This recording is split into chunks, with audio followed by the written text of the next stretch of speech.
नमस्कार दोस्तों, मैं आपका साथी आपका भाई एस कुमार और मेरी कहानी है कि जिंदगी के अंदर मौके बार बार नहीं मिलते। जी हाँ दोस्तों, एक बार एक साधु महात्मा कहीं जंगल के रास्ते से जा रहे थे। उनको प्यास और भूख काफ़ी लगी हुई थी। उन्होंने सोचा कि कहीं कोई ऐसा आदमी या कोई ऐसी जगह मिल जाए जहाँ मुझे कुछ खाने को कुछ मिल जाए तो बहुत अच्छा हो। थोड़ी देर के बाद में देखा कि एक कुटिया नज़र आई। कुटिया के अंदर एक व्यक्ति रहता था।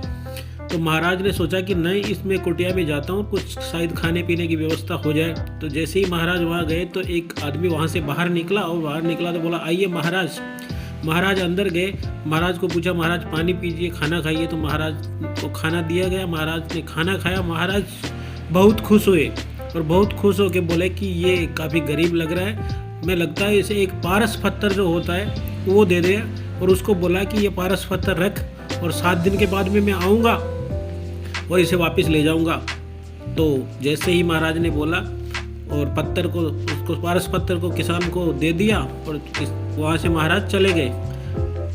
जब वहाँ से चले गए तो किसान को कुछ ज़रूरत पड़ी लोहा खरीदने की। तो लोहे के लिए वो मार्केट में गया। भाव पूछा तो भाव काफ़ी तेज़ था। तो किसान ने सोचा कि मैं कल खरीदूंगा। तो लोहे वाले से पूछा कि कल कम हो जाएंगे इसके रेट? तो बोले हाँ, 1-2 दिन में कम हो जाएगी। तो वो सोचा कि 1-2 दिन के बाद में ही लोहा खरीद लेता हूँ। 2-3 दिन बाद में गया तो लोहे की कीमत कोई कम नहीं। तो उसने बोला 1 दिन और रुक जाता हूँ। तीसरे दिन गया तो उसने सोचा कि हाँ, इसमें 2 रुपये इसमें कम हुए हैं। तो उसने सोचा कि मेरा किराया भाड़ा लग जाएगा, ये लग जाएगा। तो ये सोचते सोचते उसका सारा टाइम ऐसे ही व्यर्थ चला गया। उसने कोई लोहा नहीं खरीदा। अब इतनी देर में आके देखता है तो महाराज उसकी झोंपड़ी के ऊपर खड़े थे और देखा उस किसान का इंतजार कर रहे थे, कब आए, कब मैं मेरा पारस पत्थर लेके जाऊं। जैसे ही किसान के पास पहुंचे तो किसान ने बोला कि मैं ऐसा ऐसा कर रहा था, लोहा खरीदने गया।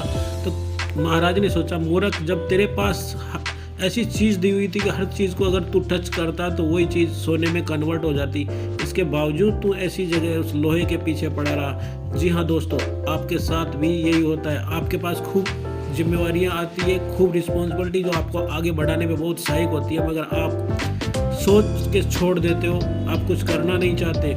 इस प्रकार से आपके पास सारी चीज़ें होते हुए भी आप दूसरे के ऊपर आश्रित हो जाते हो कि महाराज ने एक पारस पत्थर दिया था, अगर वो चाहता तो जिंदगी भर उससे सोने में कन्वर्ट करके 7 दिन बाद में महाराज को दे सकता था। आप भी अपनी प्रतिभा को पहचानिए, छुपी हुई जो आपके अंदर टैलेंट शक्ति है उसको बाहर निकालिए। और आप अवसर अगर जाने के बाद में अगर कोशिश करते हो, कहते हैं कि अब पछताए होता क्या जब चिड़िया चुग गई खेत। तो खेत को आप चिड़ियों से बचाइए, अपने आप को बचाइए। संसार के अंदर आप आए हो तो कुछ कर दिखाइए। जी हाँ दोस्तों, मैं आपका भाई आपका दोस्त। कैसी लगी मेरी कहानी? और मैं आगे भी लेके आऊँगा ऐसी प्रेरणादायी कहानी के साथ। तब तक के लिए जय हिंद, जय भारत। और सब्सक्राइब कीजिए मेरे चैनल को। मेरा चैनल है एस कुमार मोटिवेशन वीडियो।